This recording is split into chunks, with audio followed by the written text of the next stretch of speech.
Josh Price. How are you, Josh? Hey man, look, I'm at a loss for words, honestly, brother. Bruh. I'm at a loss for words, man. You and me both. You and me both. A little over a week ago, I guess right at about a week ago now. Right. I put up a video right after both the Lakers and Celtics went down 3-0.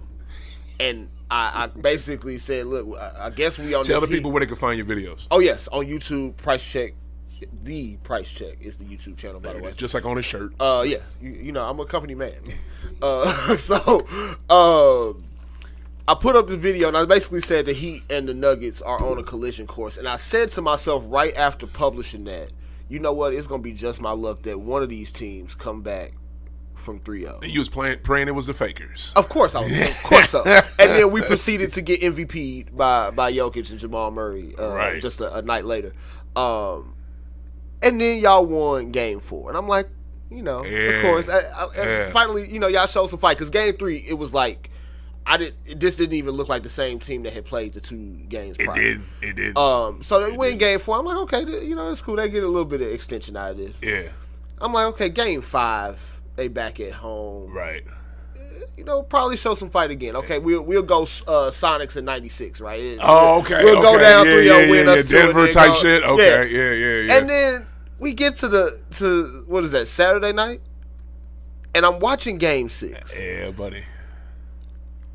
And so me and my brother-in-law, some family of ours, we are watching this game, and we lose it when Jimmy gets the foul call. Because I'm like, shit, Jimmy being Jimmy, the That's shit all he he didn't fucking talk. got was foul calls. He's gonna knock down the free throws. He That's knocks all down he the free got. throws, and then they That's all he get got. the stop they needed, only to let Derek freaking White get in and get the tip in. But like it's, I listened to, and I'm pretty sure you're familiar with Bill Simmons.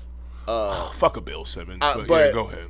Yeah. He's been having this whole thing the last week about the parallel between the '04 Red Sox and this Celtics team. Oh God, I heard that narrative soon as we won game 4. And I of course, because he's probably even stronger Laker disdain than you do. But of course, I just took it as him wanting to big up his team while deflecting from, or you know, trying to keep the Lakers' loss a little bit more relevant than the Celtics' loss. Actually, I heard that little narrative before Game 4. I was listening to Shine On Sports on Sirius XM. Shout out to Adam Shine, and a caller called in with that. Yep. Day of Game 4. And Shine went clean off. He was mad as hell. Like, he was mad at dude. How dare you? And Shine is from New York. You know what I'm saying? So he reps Yanks hard. You know, so I'm trying to hear that shit. Yeah, I'm from Massachusetts. I'm from Springfield. You know what I'm saying? But I still rep Yanks because that's my team. I cannot stand the Red Sox on no level. But he went off on dude. And he went off on dude and not the way you expect.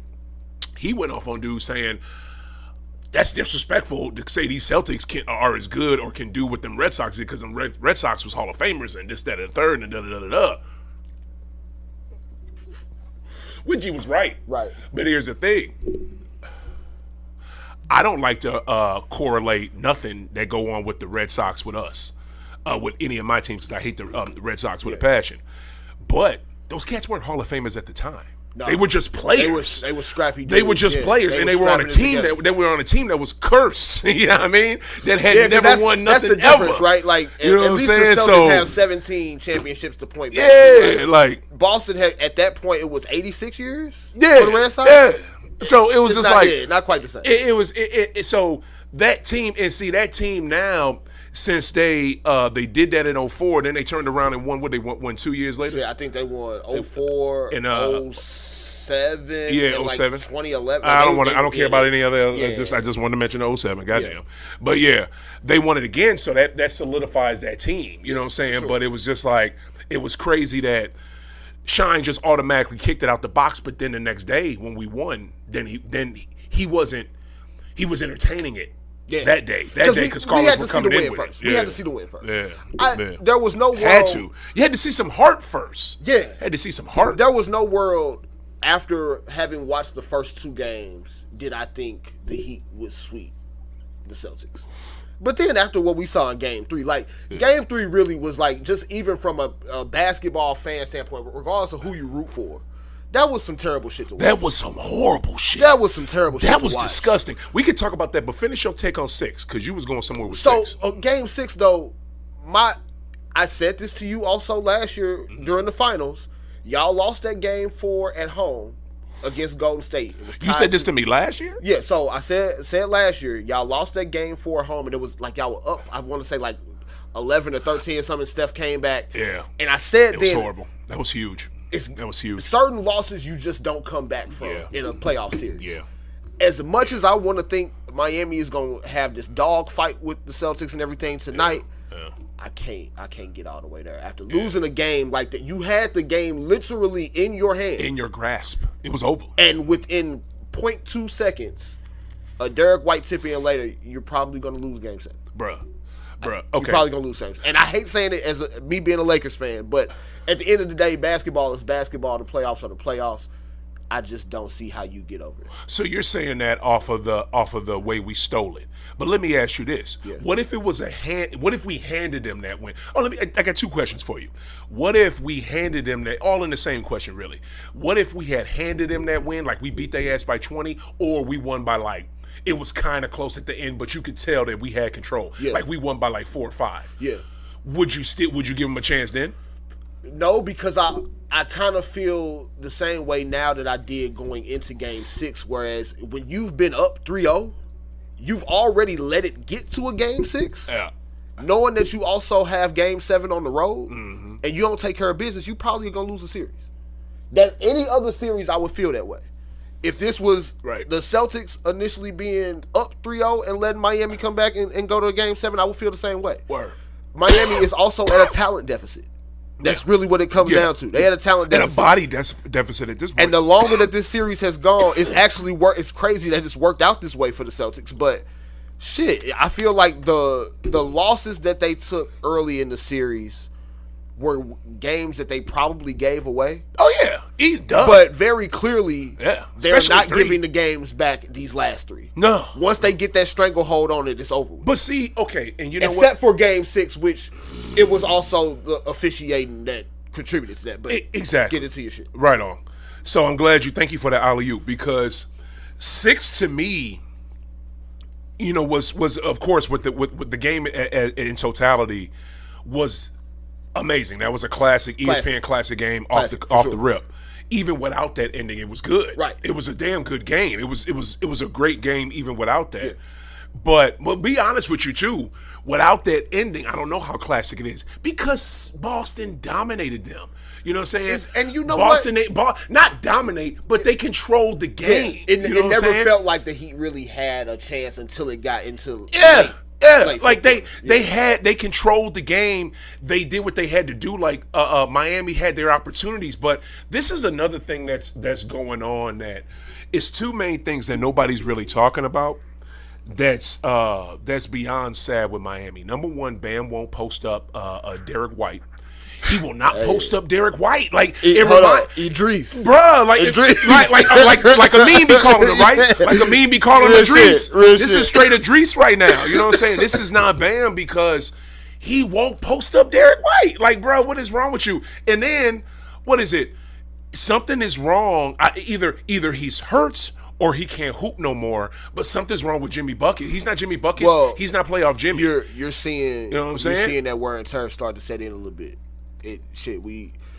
Not to say that they've had all these long drawn out series. Obviously, they only played 5 games against Milwaukee, but you have to put the team on your back the way Jimmy has had to do basically every playoff win for them before. Yeah. But I'm not excusing him, because at the end of the day, he is going to have to live with this in a way that a lot of star players don't have to live with losses if they lose tonight. True. Because all the shit from before, like I'm the beginning of games. I'm not even talking about futures. I'm not even talking about tonight. I'm talking about right now, so far how he's been playing.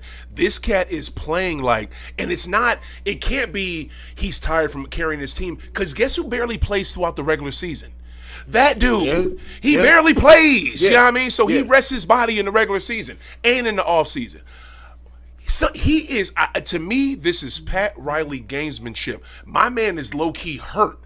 And Pat ain't saying shit. And he's telling them not to say shit. Yeah. This is Pat Riley gamesmanship. It's written all over it because he can't give you anything. The only thing he's giving you in these games is, forcing up bad shots in the paint and hope he gets a bailout call. That is it. Like, besides that little corner three he had in Game 6, late in that fourth quarter, he ain't been doing shit. He ain't been doing nothing else. Yeah. That, and real talk, he's been doing that all series. They've been hiding him because everybody else has been busting. Right. Everybody else has been scoring. Everybody else has been on. They have just had random, like Gabe Vincent popping up. Yeah, Shorty, Duncan Robinson, they giving him the Undertaker treatment. Yeah, the casket. Like for real. We thought it was over for him, and now he's he ain't had to do nothing. Yeah. He ain't had to do nothing because everybody else been on. But now since shit, it's nut crunching time. You know what I'm saying? And buttholes is mad tight. And you seeing your own legacy. You a role player. And you seeing your legacy in the blender right now from this bullshit. Yeah, you know what I mean? Because, excuse me, Duncan Robinson, you can't hit A3 and you wide open both times. He had two shots at the end of that game. And you know what that goes back to, Josh? That goes back to Bubble Duncan. Oh, yeah. Am I good enough to be in this league? Yeah. Am I an imposter? Because we know them stories about Duncan that he don't feel like he should even be in this motherfucker. But they give him $90 million, so this $90 million say I am. Yeah. But what do you really think, Duncan? Right. You know what I'm saying? And what are you thinking? Bam! Like the earlier in this playoffs games, they kicked everybody's ass. Butler and Bam gave them something. They're giving them nothing. What? So my thing with Bam is he has. We talk about potential being a double-edged sword all the time. I think our idea of Bam was never what we actually got from Bam, especially in big games. We think of him as like this Swiss Army knife. He can guard all these different positions. He can make plays for you. Because he can. Well, he can. Yeah. But in all honesty, you don't really want him doing all of this shit for you late in the games because you can tell for Bam, he plays a lot better offensively early in games than he does late. For whatever the reason is. That's very true. He plays a lot better early in these games than he does late. And so for whatever that is, mentally for him or just getting the yips, whatever the fuck. Yeah. If Miami, you might have just nailed it with that shit, bro. Nobody's ever said that. I think that might be it right there. Where's the fucking sounder? Hey, shit. Man, like, for real, it might be yips. It might be young yips, bro. Yeah, like it might be something along that line. So especially in that time, it late fourth. It's game. Y'all should have won 2 games ago. Yeah, man. Come on, man. So come on. And I said before, man, the Celtics in 7 was my prediction. And I said in the same breath, wow, the thing that gets them in trouble, though, and to get this back onto Boston, the thing that has been getting the Celtics into trouble, shit, even back to before they made their run in last January, the second half of last regular season, the thing that gets them in trouble is they don't have the focus all 48 minutes every game. Ding, ding, ding, ding, ding, ding. They don't have the focus. The talent is there. Obviously, from a record standpoint, they are at worst a top 3 team in the league. Mm-hmm. Talent is there. Mm-hmm. The focus, though, is how you end up going 6 games with the Atlanta Hawks. Yeah. The focus is how you go 7 games with the Philadelphia 76ers, and you basically gave them 2 of the 3 wins they had. Right. Exactly. So it's that, though. It's hard because, again, they have the talent to overcome it, but they constantly put themselves in these situations. Right. Which I feel you. I 1,000% agree. I hate the mantra now that is it's not unfinished business. Business for the Celtics, which is on their shirt. It's Celtics play with their food. Like that's what they do. They play with their fucking food, and it's sad because they just don't nail it and just take care of damn business. But I think I hope it snapped because I don't like. Let me tell you something I saw before Game 6 that kind of scared me. Right? Yeah. Before Game 6 on TNT, they do them little videos that get you hyped for the game, and this was like right after NBA tip-off. Yep. And it was right before the game started. And they usually have like a clips of the series so far and da da da da. And usually they get like press clips of players saying such and such. You know what I'm saying? And go with the plays that you see on the screen. They got Jaylen Brown doing a live, not live as in right before the game, but he recorded this after they won Game 5, talking about us winning Game 6 and going down in history and doing all this and doing all that. Yeah, that's usually bad. That's usually bad. What? And you see what happened with Game 6. Yeah. Why are you doing that? But why are you doing that, though? On the flip side of that, why are you doing that, though? On the flip side of that, though, why are you doing that? I felt the same way about Miami with Jimmy guaranteeing the win. We don't typically. Yeah, but that's how Jimmy talked. Yeah, that's how Jimmy talked. But at the same time, we've already seen at that point 2 games of him not playing the same way that he had been playing the previous playoff game. Yeah. I understand you want to hype yourself up and all that stuff, but you also put a lot more pressure on your team that was already there. Yeah. Going back home for a 6th game when you were up 3-0. Yeah. You didn't need to add no more pressure to y'all situation. I'll be honest with you. I don't think that's him adding pressure, but I think because they know that's how Jimmy talks. If Jimmy didn't say some shit like that in the press conference, Josh, the way that team is rattled, that would throw them off. Like, what you mean, what you all this time and look what we done. And, that's a good point. You know what I mean? So he has to say shit like that. That's expected. But for JB to do something, and I'm talking about, bro, it was nice production with this. So he had time between between 5 and 6 to sit down and them put a fucking backdrop up and him to have on nice clothes because they shot it from like chest up. Yeah. You know what I mean? And that just totally threw. And look how fucking 6 ended. Right back to your point. Look who loses focus and chokes the goddamn game away almost. I'm getting into it right now. This is the shit that totally pissed me off. Calm down. You're down a point. Yeah. You're down literally a point. Why in NCAA college big boy Division I basketball, in pro basketball, the greatest pro basketball league in the world, which is the National Basketball Association, why are we taking bad threes at the end of motherfucking games? Like, we don't have to take those, and especially when you're down 1. What do? You either drive to the basket, force the ref to make a call, or take a nice jump shot. I don't understand what it is with JT. I don't know if JT doesn't believe in his mid range anymore, but all he takes is threes and layups. Like, I don't understand that. Yeah, we can take jump shots, y'all, but they did their job by crashing the boards. But geez. Horrible play call by Missoula. I'm glad. Thank God we pulled it off. Yeah. But why would you take a bad 3? And to even put a bow on that, Jesus, there's a lot of times late in these games where Marcus Smart is the one taking the shot instead of Jason Tatum or Jaylen Brown. True. Lot of times where it's in Marcus Smart hands. Why? That's been happening since Brad Stevens. And it has actually. It has. So that's the one thing that stuck out in my mind. The other thing from that play, I do have to give Miami credit.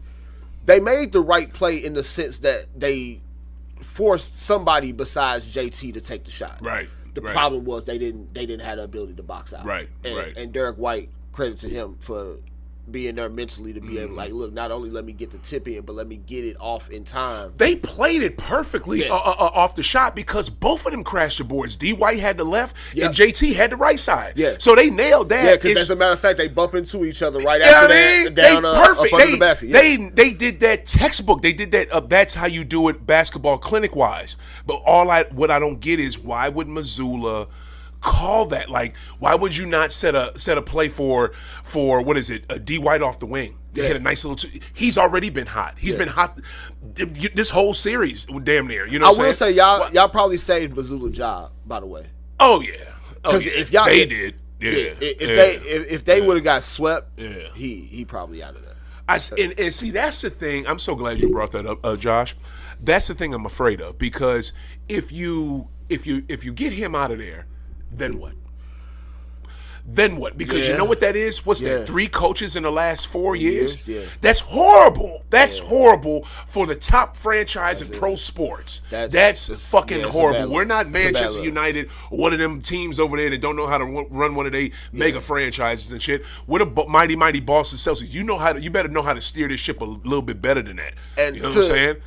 I don't even know about that. What a lot of people also don't understand about Missoula getting hired is, from a timing standpoint, y'all had already lost Will Hardy. Yeah. He was Ime's top assistant. He got the job in Utah. Was he, though? Because I think Stotty was Ime's top assistant. For real. It was kind of. Somebody needs to clarify that. Yeah, we might need to clarify, but I feel like it was kind of a 1A, 1B situation. Like any given game, both of them kind of had the freedom to. Because I think from a play calling standpoint, I feel like Will Hardy might have been a little bit more involved than Damon Stoudemire. Yeah. But Damon Stoudemire, without question, was one of the main reasons, like from a relationship standpoint with the players. Right. He was Ime's go-to guy in that regard. Okay. But Will? No, Damon Stoudemire. Stoddy, exactly. Yeah. So, but Will Hardy goes to Utah. Damon Stoudemire leaves midseason to get the head coaching job at Georgia Tech. Shout out to him. Who was the other assistant they lost? They lost another assistant somewhere else. But all of your, not to mention Ime's gone, all of your top assistants are gone, and you have to throw Joe Mazzulla in there with whatever was left of the coaching staff. Slow down. You're doing that in reverse order. Like I literally talked about this on the last show I did a week before last. Now, see what happened with that is because we got to bring it back a tick. When the shit goes down with Ime and the house is on fire. Yeah.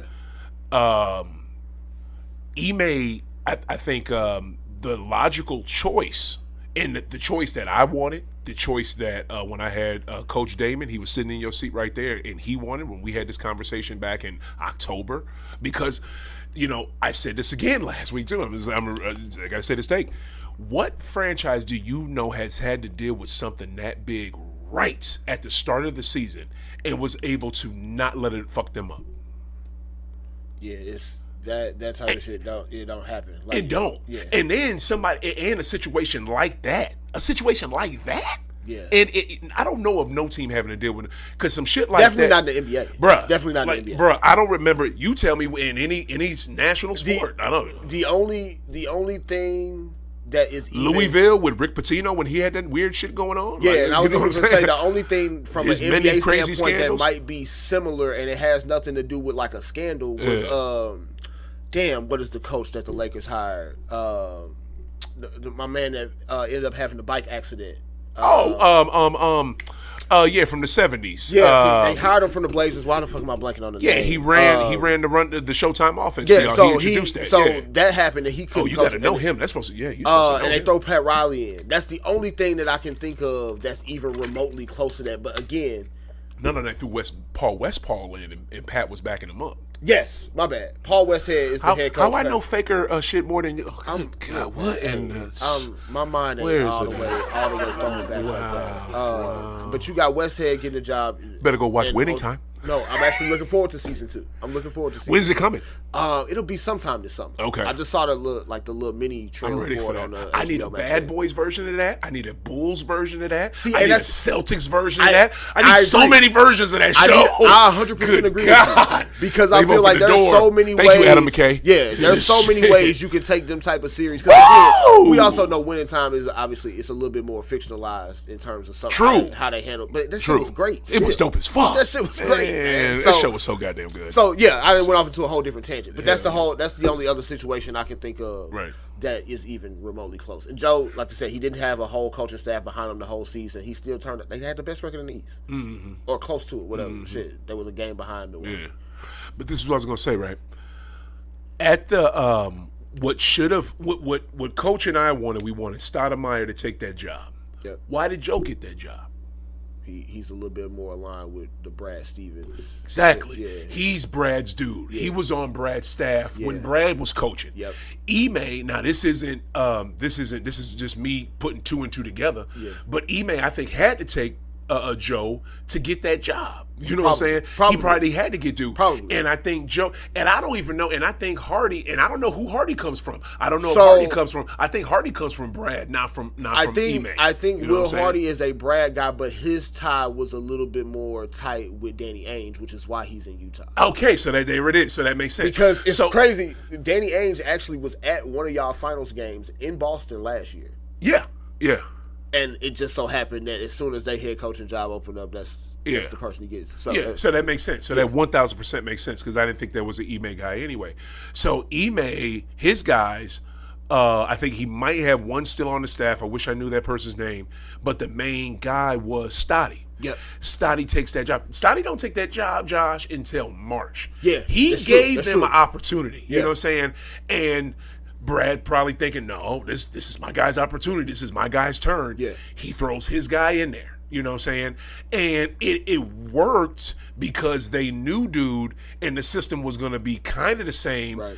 But that's Damon knew that system better. And honestly, I feel like from an X's and O's standpoint, there's a level that Damon can go to that maybe Joe Mazzulla can't. At least from what we've seen. Exactly. And that's the main thing. And that's the thing that is the main point that I'm getting to. Why were the Celtics able to thrive last year? Obviously, because they had a coach that has done it. The brother played in the league. What's the thing I've been saying for years? More young black coaches that have played in the league. This is common sense. Yes. So you get somebody like Damon Stoudemire. This dude was an all-star in this league. He was the shit. And it was not long enough ago where your current players wouldn't have seen it. Yeah. Like, all of the guys that are on this team now would have at least have some type of name recognition. With Maybe, you know what I'm saying? Like, well, I don't know, because it was early 2000s, and that's when a lot of them cats was mad young, but it's not too far ago where the fucking clips are in black and white on YouTube. Right. You know what I mean? They can see how relevant it was. Oh shit, you played with VC. Oh shit, you played with y'all went toe to toe with the Lakers. Yeah, y'all done been in some wars. Wow, like Stotty. Oh snap, you was in Portland with that chick. Yeah. Like, so it's just that would have been a more obvious fit. And I really wish. And here's the thing that's the kicker to me, why I really think that we're missing him. And granted, I'm saying all this with us on the cusp of making history, but this has to be said. When he left in March and took the Georgia Tech job, again, major props to him. There was some slippage with us. Yeah, you know what I'm saying? Sure. There was some slippage in March and for us. Think, if I remember correctly, Jaylen Brown kind of had some feelings about that. And then that popped rightfully off. So too. Yeah, and then like right around that time or before that, you know, I think his in the Atlantic comes out, you know, and his quotes taken that maybe he's not happy there. You know what I'm saying? All that. Yeah. And that is what low-key the narrative, low-key and high-key what the narrative has been in the last few days before we got them wins. Right. You know what I'm saying? After game 3. Because, look, I was guilty of it. You know what I'm saying? Look, do you, especially with the changes that's coming with the CBA and how the whole luxury tax structure and all that's about to go, do you pay JT and JB both max money? Right. Not even because we don't think they can play together, because obviously this is they on the verge of making a potential second finals trip in a row. Right. They can clearly play together. Right. But can you construct a team good enough around them to get you over the hump when they're making so much together? Right. At this point, I still don't know what the answer is. Because y'all could go win the finals and JB could look up and be like, okay, I got my ring, I want to go do my own thing. Yeah. I don't think he feels that way, but that's a potential outcome. Yeah. Wait. Say that last part again. So there's a world where y'all complete the comeback tonight. Y'all go 6 or 7 games, win against Denver in the finals, and JB looks around like, okay, yeah, I'm eligible for the Supermax, but I'm going to go and take my talent somewhere else. I bet you $100 that don't happen. But no, I don't think it's going to happen. I'm just saying that's an outcome that's possible. No way on God's green earth that we win the chip this year and one of them leave. Or JB leave. It would only be JB. Yeah, I don't give a shit what them quotes was about him, but there's no way. I bet you $1,000 that don't happen. But to me, it's just, you know, it depends. To me, number one, if you can make history, and if you go to that final, and I think, and I'll be honest with you, we can have this conversation. I don't want to talk it until after Game 7. I was gonna say don't. But I'm ready to talk that C's Denver matchup. But to me, what is it? They can go to that final, play great, and lose it. Yeah. I'm still giving them $600 million. I'm still doing it. Yeah. I'm still doing it. I mean, because I don't give a fuck.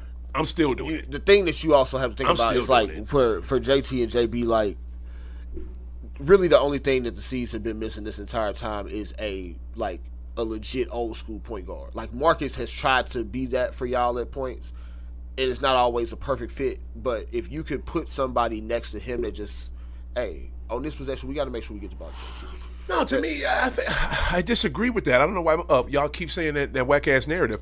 Marcus Smart has grown into a great point guard. Now, granted, sometimes his shot selection is still bad, but it's 1,000 times better than what it used to be, and his shot is way better now. My man been draining threes in the last few games, and again, I don't like his shot selection, but he's so much better as a point guard now. He's not shoot first anymore. He knows how to make the right pass. Sometimes he gets in his own way because he does it a little too flashy and he throws some shit out of bounds or he has a turnover. You know what I'm saying? But I like the way, which is the same thing, but I love him still as our point guard. What I would like is either get me some more scoring off that bench, you know what I'm saying, and or Malcolm Brogdon be more healthy. Because if Brogdon give me just a little bit of what he gave us in the regular season, you know what I'm saying? Yeah. You know what I'm saying? Early in his playoffs before he got hurt. Most of his career is just, can he stay healthy, which probably not. Y'all actually got a pretty good year health wise out of him this year. Yeah, he's up. But I think he can be healthy enough. Shit, he was healthy enough to win a chip with Milwaukee. I mean, yeah. So, I think. Shoot. I understand the bench scoring point too, but I just think it's too many late game moments where again it's Marcus Smart deciding the outcome. Yeah. The play should run through him because he's the point, but it should be known that you're not taking the shot. Right. And that's not his fault. That's Joe. Again, that was a sloppy fucking play. That was a sloppy shot. The screen wasn't even set right. He had to heave it up. Like, it looked so bad. And again, too, y'all so stupid. Why would y'all not just throw an ollie to fucking Time Lord? Or again, give Time Lord the ball late in the game. Let him get on the block. Let him work. Y'all do not use Robert Williams III right. Give Time Lord the rock. I've been saying this for and to be honest, they really haven't given him a long enough leash late in games because it's a lot of times where they're going back to Big Al as the 5. Right. And it's like, look, you know Al was beneficial to y'all last year because he was coming off of basically a year of recess in Oklahoma City. Right. Where he didn't have to play. Yeah. Now, he probably feel like he's 36 or 37 years old, whereas last year he was on fresh legs, man. Man, you got to put him at the 5. He can't play the 4. Right. You know what I'm saying? So you got to put him at the 5 and put now, y'all have had that lineup with him and Time Lord in at the same time. And it works. It works. It works great. And it works. Now, y'all can't do it for long stretches because, again, Al Horford, 37 years old, he don't really... I'll do it for late in games. You know what I'm saying? That's my point. It's a lot of times late where it's just Al when it should be both. And the reason why sometimes it don't work late in games, you know why? Because they're spent, because fucking Joe's scared to go through his bench, and he's using them the whole game. He's using fucking Al and Time Lord up or mostly Al up the whole game because he's scared to put... Like, dude, here's another thing. I know one thing. You know what? This may sound crazy, but this is what Miami does not have, and the same thing that we're not doing. We're not using our size. Get fucking Time Lord and Luke Cornett out there and get some real Twin Tower shit going. I bet you Luke Cornett can throw an ollie to that motherfucker, or I bet you Time Lord can throw one to him. Like, man, you have NBA caliber players, and I swear Joe is still scared, and I get it because you're right. He's coaching for his job. Yeah, and he might be okay now because we didn't get swept. Right. So he might be all right if a catastrophe happens, but. He's not going. He's scared to use his players. He's scared to use his players. I can see it. I think for him, it's a lot of the same things that the Lakers went through early in the season with Darvin Ham. Aside from the Russell Westbrook shit, he learned it on the job. Right. He learned on the job. Right. And Joe is especially a longer learning curve for him because he wasn't a top assistant. Right. Right. He was. Right. He was kind of one of the guys you forget is on the coaching staff most nights. Right. So when Ime would get kicked out of a game, or when he couldn't do a game because of COVID, who stepped in? It was Will Hardy. It was Damon Stoudemire. It was. I don't even think it was Hardy. I think it was either Stotty or I don't remember. There was another. Well, no, there was another assistant y'all had. I think it was that other brother with the beard. I think he was that one caught up in a college basketball scandal too. Yeah, he was caught up in did he go to? I think his name is Jerome something. I don't want to speak out of turn. Yeah, I don't have it all the way. Yeah, I don't want to guess, but I think I know who you're talking about. Yeah. On that. You need to read that. Side note: you need to read that book, Black Market by Merrill Code. Read that book, Josh. It was basically the scandal that popped off. What was it? When they just went after? They claimed they was going after coaches that were getting paying players. Yeah. But really, all they did was just arrest black folks and people in the sneaker industry. Damn. You know what I mean? And it was big. The FBI did the shit. Okay. You remember that shit? Yeah. And what was it? Merrill Code worked for Nike, then worked for Adidas, and he got caught up in it, and he got arrested by the FBI. Okay. And actually went to jail. on some bullshit talking about he paying players and duped colleges out of money, universities out of money, which was not true because the ADs were doing. It's so good. You need to read that book. You need to read that book. I'm gonna do a whole episode on it once I get done with the book. But anyway, finish your point. So I think it's a lot of learning on the job, right? And again, to Joe credit, whether it's the players or him, they'd have found some of the last 3 games that's worked. Right.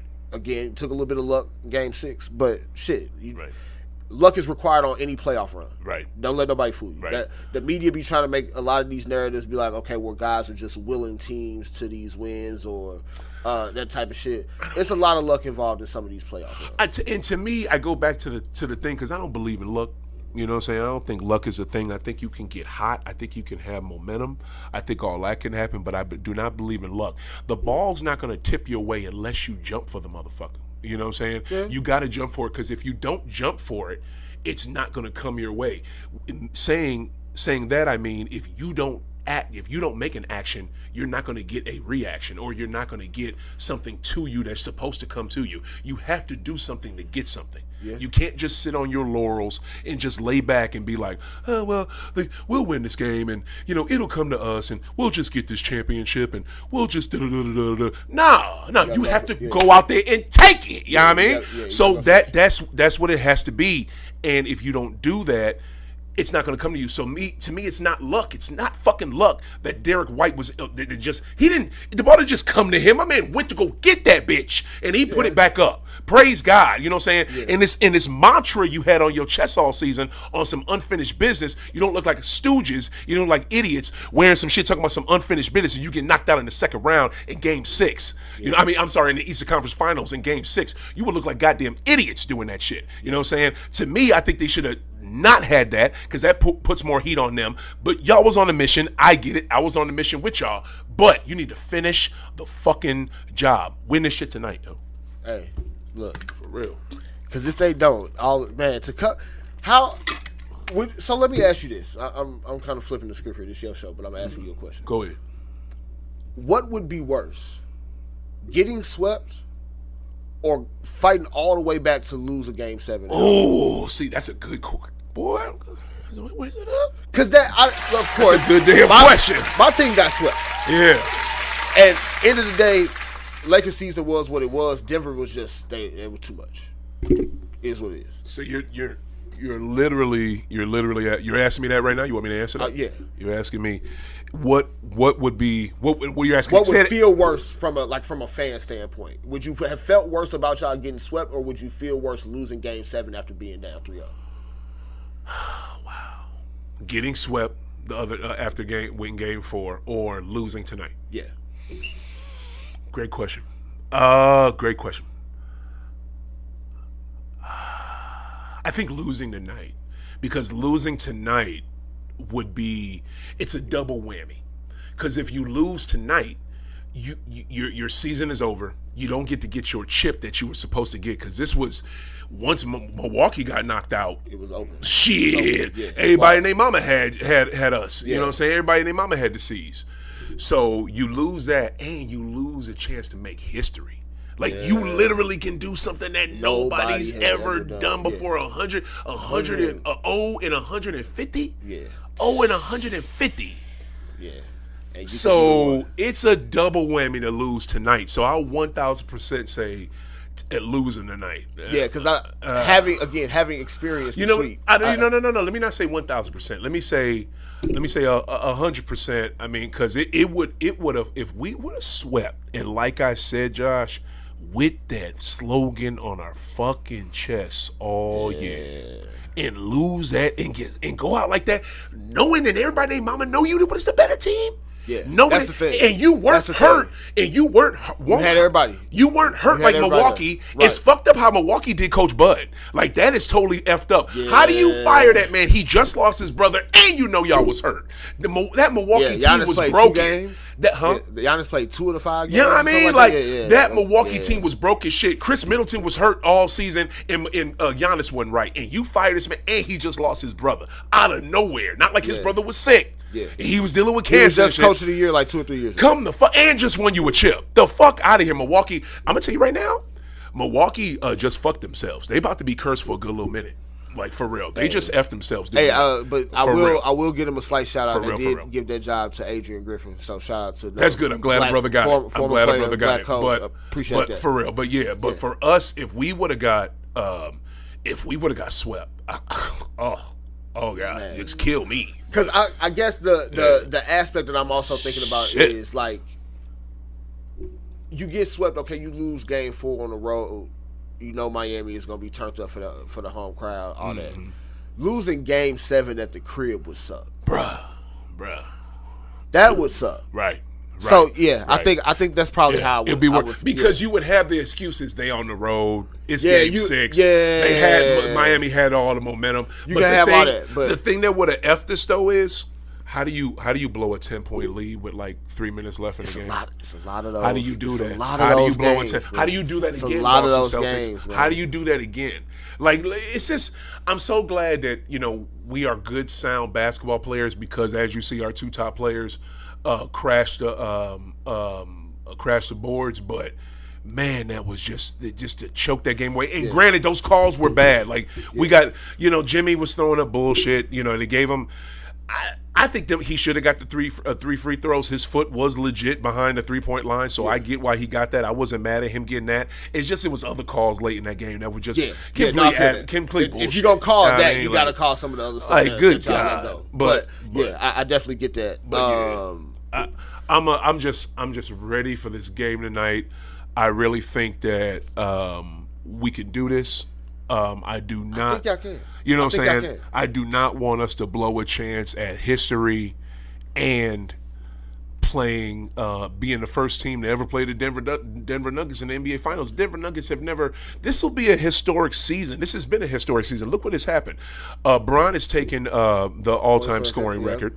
You got a brand new team that's never been in the NBA Finals and NBA Finals, and then you have a possibility of Boston doing this. Yeah, like this is a lot. You know what I'm saying? There's probably other accolades stuff that's going on this season. I can't think. It's just this the 2022-23 NBA season. It's been legit. Man. It's been like this is why I love this fucking league so much because you had the 75th season that was magical. Yep. And then you got this, and it's just every year. This is why I love sports. This is why I watch it.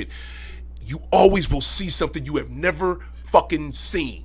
Hey, you ain't never seen this before. And you know what? I think you obviously, and I won't go into this too much without us knowing the outcome of the game because I know you didn't want to jinx y'all. But I think we'll have a great series from a basketball standpoint, regardless of who wins tonight in the finals. It's gonna be great basketball play between the 2 teams, regardless. Yeah. As much as I hate admitting this, though, from just an overall like eyes popping in entertainment standpoint, it probably makes sense to have Celtics Nuggets. I think it makes sense. All storylines considered, y'all getting back after not being able to get it done last year. Denver getting there for the first time behind an epic Jokic performance, epic Jamal Murray playoffs. They finally are putting it together after actually. This is the other point I'll get to in a second. But being patient with your roster and with your team building.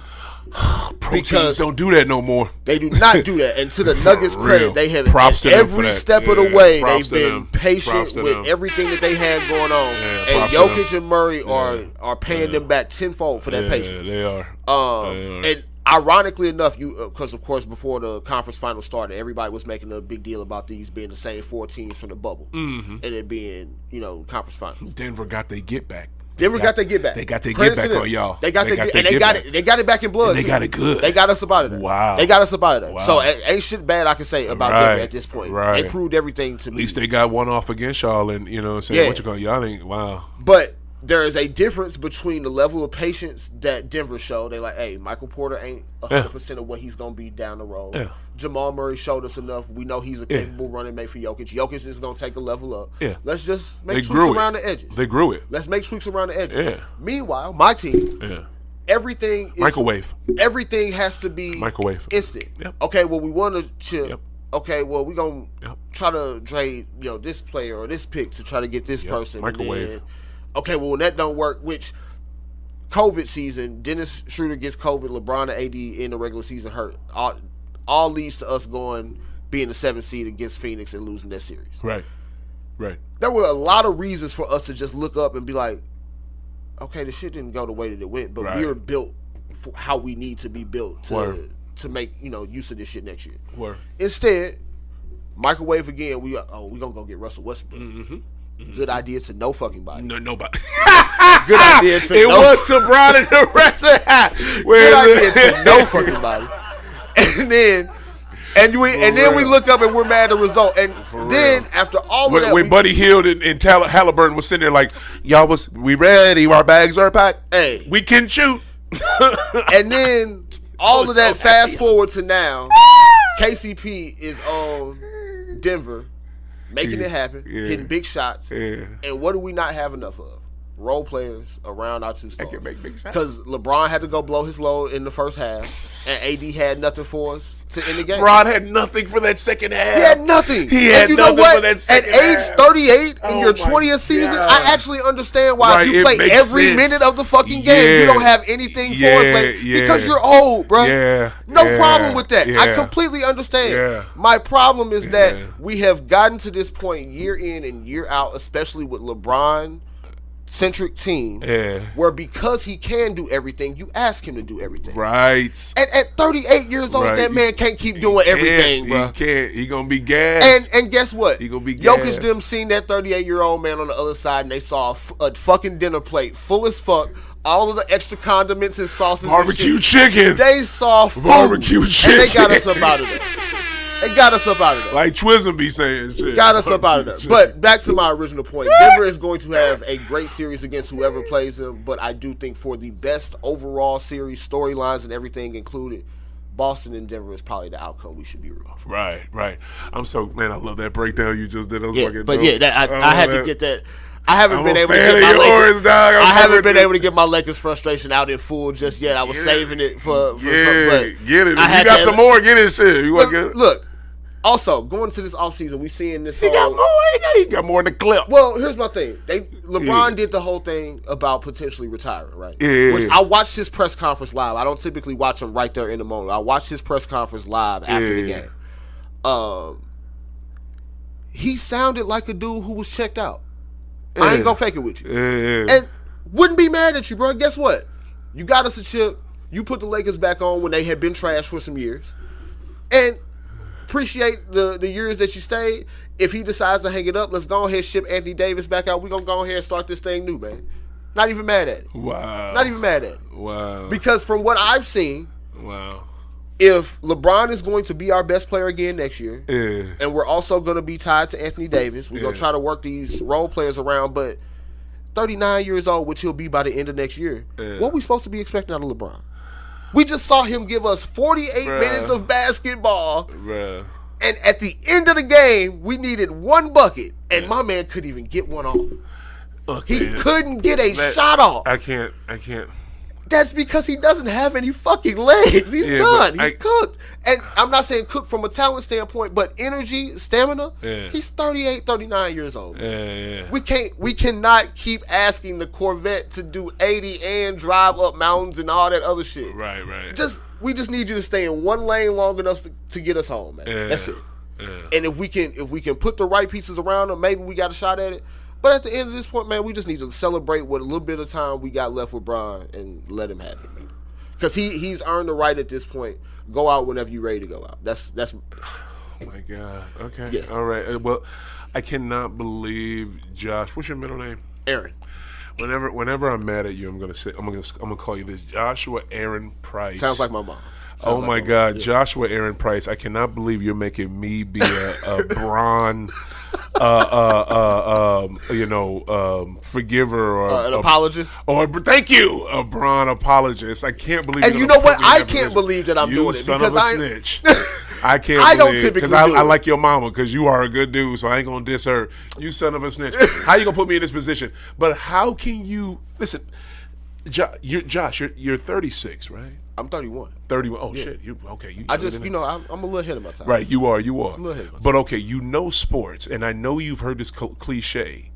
never listen to an athlete what he says. Oh yeah, I know. So I don't believe he's going to retire because I also think LeBron being who he is, you would be a fool to think he don't want this whole send off and like retirement tour. Yo, he wants that. He wants that Kareem thing here. He wants all that. He wants that same thing Dr. J got, the same thing that Kobe got, the same thing that a lot of cats get. He wants that because he's egotistical like that. But here's the thing, dude is. You said it, he looked checked out. Of course he's checked out. You know what I'm saying? Because that loss kicked his ass. You know what I'm saying? I don't judge him for that. Don't judge him for it at all. I don't fault him for that. You know what I'm saying? He is not, and I don't like people who even said that, oh, he's trying to hijack the narrative and he wants people to talk about him instead of Denver. No, he just was asked a question, and I think he just answered it. Because to his credit now, which he probably wouldn't have been doing 3 or 4 years ago, he answered it honestly. Yeah, you know what I'm saying? Well, I mean, I think he always answered questions honestly. I think he answered them too honestly sometimes, especially when he lost to Dallas and shit. He still called everybody else broke. Y'all gotta go back to y'all regular lives. I'm gonna go back to my motherfucking true thoughts, boy. That was his true thoughts. Like y'all can talk all this shit. Fuck y'all with the Miami and lost. I'm rich and y'all not. Shut up. And then he just sent I think he put something out on IG or Sunday. I think yesterday or over the weekend talking about. I got a call right now from Money. I got to take this call. He put that little post up, and somebody put it on Twitter talking about Bron is so old. Bron, stop doing that corny ass shit. As Bomani Jones said, man, he the old dude in the club right now. Yeah, he is. He old as fuck, and he got that ball spot. Handle that shit. But what's the name? You know what I'm saying? We all know that Bron's main objective is to play with Bronny and to get another chip and get as many chips as he can. Like that's his goal. That's been his goal every season. Is to win a chip, and it's to stay in there long enough to play with Bronny. And I pray to God. I don't like Bron. I'm not a fan of his game. I know dude is good. I know dude is great. But I can't stand by somebody who calls himself the greatest and he not. You know what I'm saying? Like, you literally call yourself the effing greatest and you not. Like, you not the greatest to do it. So to me, I want him to I wanted to see him play with Bronny. You know what I'm saying? Like, I don't care if he gets another chip or not. I don't want to see that because if he gets another, I'd rather see him get another chip with Cleveland or something. Because I'm gonna say something. Goddamn, I'm gonna say something right now just because we're in the vein of it. Yep. And the only time you can tease me about this is when we on vacation in the Bahamas or we out of state lines, out of the. No, listen to what I say. The only time you can tease me about this is when we either vacationing in Bahamas on ESPN dime or Sirius XM dime or some major broadcasting dime. And we paid now, and we on somebody's channel and we talking about this. But when he won in Cleveland, I teared up. I teared up like a motherfucker. I'm not gonna lie to you. Like, that's the first. Man, that's I had the tears. first time. I was coming down. That is the first time I ever emotionally felt a connection to a championship that was not a favorite team or favorite player of mine. Because I've never been a major LeBron fan. Oh, I thought you were, bro. No, I was a Lakers fan literally from my introduction to basketball. NBA Courtside 98 with Kobe Bryant on the cover. Like, that's one of the very first video games I ever played in my life. Bro. So, the Laker fan was always there. Yeah. The LeBron thing for me is interesting because I do see why a lot of his fans say that people just kind of hate on him for no reason. Mm-hmm. But I also see time in and time out.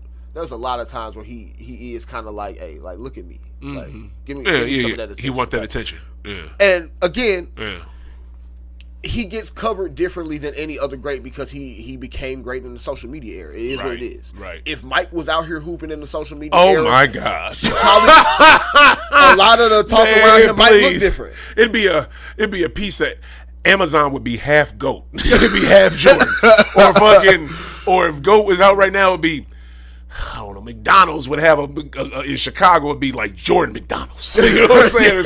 It would just be something. It would be incredible if he played now, bro. Like, so yeah, and to take it to him, like, with every chip he won, I cried. Every chip, every chip he won. The only chip, and I would have cried for the C's when they won in 08, but I had to get my brakes fixed. I couldn't even watch the damn game, but I was listening to it on the radio. I don't really want to relive that. I'd rather relive 2010 instead of 08. That 08 joint was so dope, boy. Anything is possible. Oh man, but yo, this was a dope episode, man. We had to get this off. Before we get out of here, though, guess what, y'all? Yeah, you heard it. You see it. It is back June 1st, this Thursday at 11/2/08. Freaking Neat Restaurant and Bar, West Florissant Avenue, St. Louis. Y'all need to come on out. We having the NBA Finals live watch party again. The shit is going down. The shit is going to be dope. It's my 3rd year doing it. It's the 3rd annual. These boys right here, hopefully they'll be on it. Y'all see them? You know what I'm saying? Doc, you got me on all the cameras, Doc. You got me on all these? Yeah, I hope you got me. Been spinning around. Doc, major shout out. I got to give a shout out to Doc Dillinger, y'all, for coming out today, because this brother, like. Shout out to him. It is more. You know what I'm saying? Major shout out to Doc. For coming out on a holiday weekend, y'all. You know what I'm saying? This is holiday weekend. Doc ain't have to do it. I literally called his brother today and asked him could he come down here and do this just because I wanted to get, Josh wanted to. Me and Josh was doing the show regardless. Yeah, we was gonna make that. Regardless, right? We had to get this in. This is, you not basketball fiends like we is and not do a show before this historical Game 7. This ain't even no regular Game 7. That's the crazy part. This is a historical. Good God. The stakes feel that much higher, man, this time around because again, kind of to the point I was making before, a lot of that shit Jimmy Butler was doing in the first 2 or 3 games, calling the timeout for him and all that other shit, it's gonna look a lot worse letting them come back from 3-0 than if you go ahead and close out business. I think I had the title of this show called what was it? C's Fall Back in Series Game 7 Tonight. Yeah. I had that the title. I'm about to change that. That's horrible. It's 1,000% getting changed to historic Game 7 tonight. Like this historic. Is the first time we have gotten a Game 7 with somebody down 3-0 in the NBA. No, that's not. That's not true. That has happened several times before. Dallas Mavericks had this against Portland. I forgot about this happened with them. And I think it was. It's one more too. Now that you mentioned that. I want to say Denver. It's might be Denver and Sonics. I think Denver and Sonics or Denver and Utah that happened. I want to say so. It's happened. It's happened before, bro. This ain't nothing new. But what has never happened though? The Game 7 has never been on that team's home floor. That's the team. It's never been on the team that was down the 3. Yep. It's never been on their home floor. They always had to do that on the favored team because they were favored. You know what I'm saying? They were supposed to be up 3-0 on y'all ass. Yeah. You know what I'm saying? But y'all fought back. You know what I'm saying? But you couldn't overcome that Game 7 hump. This is so historic. Like this is in a pantheon of like, to me, Mount Rushmore moments in sports. Like this is up there with. Yeah. Because if you think about it, bruh. Again, I jumped the gun on thinking that it was the only time we had gotten a Game 7 in this circumstance. But this is obviously the biggest situation we've seen this happen in. This is huge. And you also got to take into the history. They just went 7 games last year. They just went 7 games last year. Right. Man, this I just hope it live up to the hype. I hope we get the game that we should get. I just before I close this out, Doc, how much time we got, bro? Oh, my man, that's what I'm talking about. Before, I want to knock out a quick question to you because this literally just came to me just now as I was talking. Whole nother pantheon of sports, right? Yeah. Of sports moments. This is a Mount Rushmore moment for me. What are your Mount Rushmores for sports? So just moments. Mount Rushmore, just to clarify, am I talking just best sports moment or just like my favorite moments? Like if I think of 4 sports moments, these are the ones that stick out in my mind just because of like personal to you. Personal to me. Yeah, and I'll give you a minute because to me, take your time to think about it. Because to me, I got already Pats winning their first championship against the greatest show on turf. That was sick. For me, that was that. Then I think, 08 C's winning the championship. That's that. And then I think a GOAT, because I watched this live with my mother. going off on the 86 Bulls in the playoffs when they were the perfect fucking team. And they were the best team in the NBA by far. By far, right? Not even the Lakers. And this one when y'all was fakers. Y'all were Los Angeles Lakers in the fucking Showtime 80s. And they were kicking their ass. Like, couldn't nobody fuck with them 86 Boston Celtics. And Go came in there. And Go came in there and crossed up legend. He crossed up legend, bro, and single-handedly dismantled that whole motherfucking team. Like, couldn't nobody hold Jordan on that shit? Like, nobody. Like, Casey Jones, DJ, get him. Danny Ainge, get him. Legend, get him. Mikhail, somebody. Nobody had it. Man, man, the fuck? Man, so that shit right there, that one right there. Like, and what I love about The Last Dance is how they did it perfect because they put the fucking music I'm Bad by LL Cool J under that. That was, I ain't gonna lie, The Last Dance, the soundtrack for that motherfucker there. That soundtrack for that Last Dance is perfect. That soundtrack is perfect. Kudos to whoever, like, Chef's Kiss for that motherfucker. They nailed that movie. Man. That movie's so fucking dope. But, bruh, like, what is it? That right there, like I watched that, I fell in love with that I fell in love with that man right there. I fell in love with Red and Black and White like that. The way, and my mother was just like talking shit like that. Why can't they stop him? Yeah. It's one dude. Stop him. What the hell is going on? She was so hyped. He was just blah, blah. From everywhere. Man, they couldn't do shit. He looked like he was from outer space to the point, I'm sorry, bro, I gotta hug this shit. Cause this is Goosey's, bro.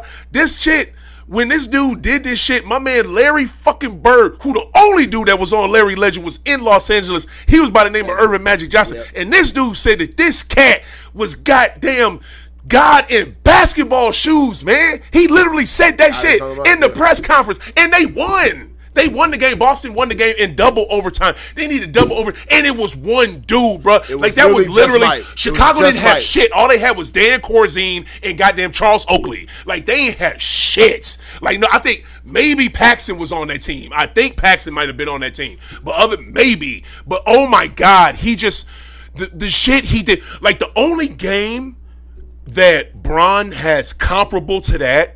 The reason why Bron, to me, I respect his game now is 2012 against us in the playoffs when he was down 3-2 and he did that shit. But that shit that GOAT did. So there are, obviously, I was too young. Shit. I was too young for, I was not born yet for that 86, that 86 game.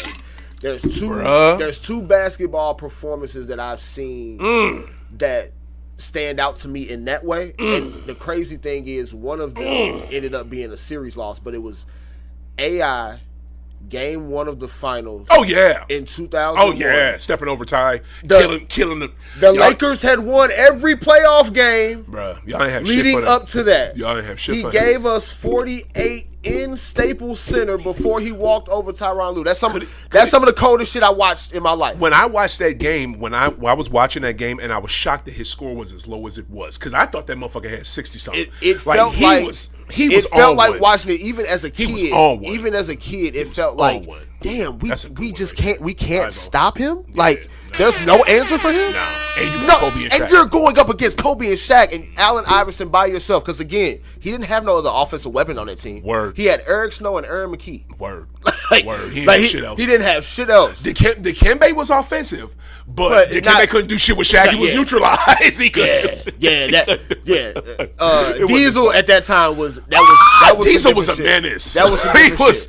That was some different shit. That was a different level of that's Shaq Prime right there. Yeah. And you know they coming out. You saw the promos for Everything But the Chip, the 01 Philadelphia. Yeah, I'm tuning in for that because I got to hear that AI and Larry Brown discourse right there. That, of course, you know, again, that whole season, that shit was a crazy story. I blame Pat Croce, sorry ass, for never vamping that team and never strengthening it. Yeah. He never got nothing for Ivo, bro. He never gave Ivo shit. And Ivo did not want to leave fucking Philly. He did not want to go to Denver. When he went to Denver, bro, it was like a Peyton Manning going to the goddamn Broncos because they covered it, bro. Like they showed him getting off the private jets and playing his first. Oh my God, it was like when Peyton went there and when Joe Montana went to fucking to the Chiefs, it was huge because he wasn't supposed to leave Philly. He was not. Pat Croce fucked that team up.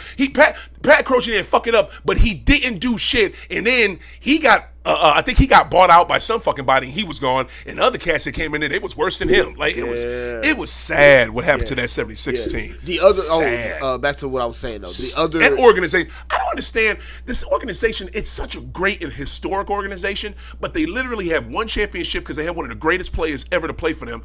And even back then, they were getting it in their own way. Even back then, like, why did it take y'all so long to get Doc help? Like it took you that many losses to the C's and to the Lakers to see. Well, we need to get him a big man. You get the first. You know what? Four. Don't make no sense. These organizations in pro sports, like they don't do the common denominator. Like they don't the most easiest fucking thing. Like for sure. But the other basketball moment I was gonna mention was. Actually, ironically enough, we was talking about LeBron. It don't have to be basketball; it could be any sport. Well, yeah, I was mentioning 2 basketball ones because you brought up Jordan 63 against the Celtics. That's so dope. LeBron was like 28 out of 29 against Detroit in 07. When they had I remember watching that shit live. That was weird, and I'm like, that was weird. This team that we had been talking about having this great defense, was so weird, and all of this shit. And next thing you know, LeBron is just like, it's like a fucking firecracker. It's going off inside a fucking arena. Like there was nothing like that you could do. That was one where I was either somebody got bought or somebody's really hurt. Like the team got bought or somebody, like everybody's like low key hurt or something's going on, because there was no way that Bron was, especially after all the shit that she talked. Like, she talked so much shit, like, we're not about to get beat by no one-man team, and can't no one-man team beat us, and the NBA want them to win, but no, it ain't gonna happen, and Bron this and Bron that. She was talking shit. She was talking shit like motherfucking, what's my man? Not Desmond Bain. Brooks, Dylan Brooks? Like Dylan Brooks. Yeah. Like, he was talking big shit, but that's what she did because she could back it up. Yeah. You know what I mean? But she was talking big shit at the time. And the way Bron came in there and just dismantled their shit, and he got every fucking call too, and they had no, even when he wasn't getting calls, they couldn't stop him. It was weird. That shit was crazy. He did that shit in Detroit too. In Detroit. In the D. Maybe losing lights out this motherfucker. I'm trying to think other like just crazy sports moments that stick out in my head. That Rams past Super Bowl is a crazy one because obviously growing up in St. Louis, she was the greatest show on turf fan. Mm-hmm. But it really felt like football was changing when they lost. What do you mean? How so? Like, that's a good narrative. So at that time, what up, Sterling? It was of course the talk around the Rams was offense. Mm-hmm. And the Patriots, shit, you can even look in that game. So we got a big Lambs fan. He's on here now. So this is my boy Sterling and shit. This is my boy. He's listening. Sterling, yeah, because he's gonna love what you talking about right now. But it felt like when that Rams offense took that loss against that Patriots team, because again the Patriots offense wasn't great. Yeah, they did enough, and it was a real team defense first, but we got all the right guys at the right positions type of thing. Yeah. I felt like that kind of ushered in a little bit of a different era in football in terms of, as we saw for most of like the early 2000s, you had shit like you had the teams that was using the Madden hit stick approach. They trying to get people to hit you in your mouth. Right. Trying to play big boy football. We gonna kind of steer away from all this spread shit out. Now the reverse has happened. Yeah. You got everybody offense. We want RPOs. We want our quarterbacks to be able to run. That's because there's no defense no more. You can't play. Yeah. So chime in with this, Slick. Let me know what you think about this, because I think we've seen it kind of come all the way back around now. But that Patriots win felt like we were kind of watching something different versus the last couple years we had been accustomed to with the Rams. Yeah. Because it was, you had glitz and glamour with the freaking greatest show on turf, and then you had like a no name, team orientated team with New England. Like New England was. It was like the 04 Pistons. Like there was no superstars on that team. It was good ass players. Right. It was players that you would want, but it was no superstar player. You know what I mean? And it was I think Willie McGinnis might have been a Pro Bowler on that team. Maybe Brian Cox wasn't on that team. What else? Freaking my man Troy Brown. He should have been a Pro Bowler if he wasn't on that team. Ty Law. Ty Law. I don't know if he was a Pro Bowler, but he was good enough. You know what I'm saying? You had good ass players, but you didn't have like them super. He wasn't known. Yeah, you know what I'm saying. You didn't have the guys whose name was bigger. Yeah, like the greatest show on turf had everybody. You know what I'm saying? Like they were the fucking shit. So that was huge. Like that's it's real interesting that you brought that one up because that was also one that I'm kind of mulling around on that Mount Rushmore one. We're gonna look. I want to do an episode where we straight do that. Yeah, we just that can be a whole. Let me think on that one. Yeah, it's some ones that stick out for sure. But I'm also trying to not have recency bias. Yeah, like, of course, like the fucking Patriots 28-3 shit stick out in my mind just because I didn't think, almost forgot about that. I didn't think they was we're gonna have an episode. I'm gonna entitle it what is it, your Mount Rushmore moments in sports. Yeah, that's what that's gonna be. All right, bet. Yeah, so come back to that for sure. We got to, before we get out of here, we got to plug this Thursday, y'all, whatever you doing, June 1st, Neat Restaurant and Bar in 11208 West Florissant. Y'all need to come the hell out. We doing the live 3rd annual. You know what I'm saying? Like we did it, a couple years ago. I started it in 2021. It was Phoenix versus Milwaukee. Yep. I was blessed with off 55, dope bar down on the south side. Beautiful sister by the name of Jay. She let me do my thing there. My boy D, he did the audio video for me. Everything was dope, lovely. Did that the first year, Phoenix versus Milwaukee. I did, and you know what was so funny about that year? Yeah. That was the year when everything was still in flux from COVID. Yeah. So like I dated it for July 8th because that's when game 1 was supposed to be. Yeah. Why did they like change it last minute? And did. And game 2 was July 8th. Yeah. And then I got blessed. I got blessed, Josh, because I put all my promo. Like I got this year, I got my post. I got to get my posters out the truck and put them up here. I made all my posters and my promo, and my flyers, and all my stuff, and my shit I put on social media. Everything said July 8th. If they didn't have a game July 8th, I would have been effed. Yeah, I would have been effed. But they did. Thank you, God. They came through. You know what I'm saying? They came through for you. They came through. You know what I'm saying? Major shout out to Jay with off 55. Bar and Grill. Y'all need to check them out. Literally off 55 on the south side. It's a dope bar and grill. What is it? They let me do it there. You know what I'm saying? Next year we was at Open Concept. Yep. You know what I'm saying? It was us versus Dubs. You know what I'm saying? We did game 1 that year. Yeah. Everything timed out. Freaking, it was another beautiful experience. Major shout out to all my sponsors that were involved with me with that. And that one was beautiful. Boston won game 1, but didn't close the deal. But hopefully this year will be different. And this year we had Neat Restaurant Bar and Grill, 11208. What is it? West Florissant. Major shout out to my girl Yolanda with her exotics and edibles that she's bringing. What is it? Major shout out to Elevate. Major shout out to HPG for them coming out, being a sponsor for this. Major shout out to my boy John Michael with his man. This cat, you talk about somebody who is heavy off into the cannabis industry. This is John Michael. This cat be busy with it. And major shout out to what is the other one? I got Field State. Major shout out to Field State Dispensary. We got to give love to them, you know what I'm saying? Sure. Because, you know what I'm saying, we respect all dispensaries that mess with the community. Yeah. And Field State does, you know what I'm saying? They were involved with my event last year. They're down with me this year, so major love to them, you know what I'm saying? They've been down, you know what I'm saying? And And major shout out to Sheed with the Weed. You know what I'm saying? Sheed with the Weed, that is my dude. This dude is heavy off into the cannabis industry here in St. Louis. He just had a great event yesterday, actually, downtown, right off Broadway. Had a great cannabis event. He had a ton of vendors there. Elevate was one of his vendors. She'll be at our event, which I mentioned earlier. She'll be there Thursday. Space Treats, STL Space Treats. That sister was there. Jaleesa shit is the shit. Everybody know about her shit. But his event was dope. You know what I'm saying? I went out there. I enjoyed it.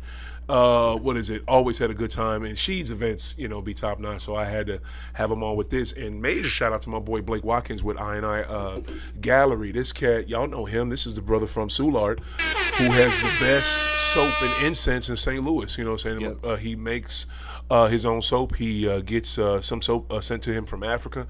He makes his own incense, and his stuff is amazing. The cat's been down there for 15, 20 years. You know what I'm saying? So every time I go to Soulard, you know what I'm saying? So major shout out to him for being a vendor again, because he was a vendor last year, so I'm so glad he back. And, just come on out. It's getting a lot of buzz already, which I'm happy about. It's going to be a great time, man. Yeah. It's going to be a great time, regardless of who playing. Like I said, I think we're going to get a good game, man. True. Because here's the thing.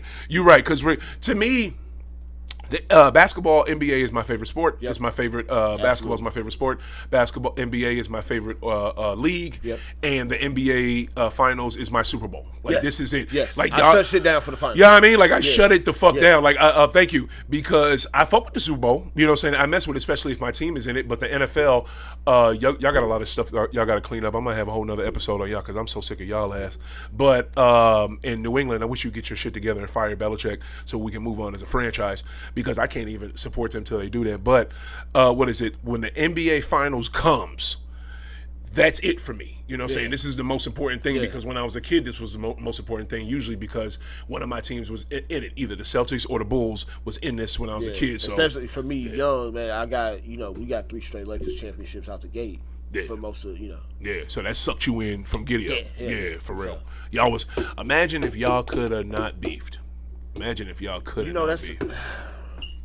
We also might have to do some biggest NBA what ifs. Right. That's at the top of the list. They've already done that though on NBA TV. But you want to do a different one? I bet. NBA TV, I feel like they probably did the most PC version of it. Of course. Yeah, we can get a real one. Yeah, bet.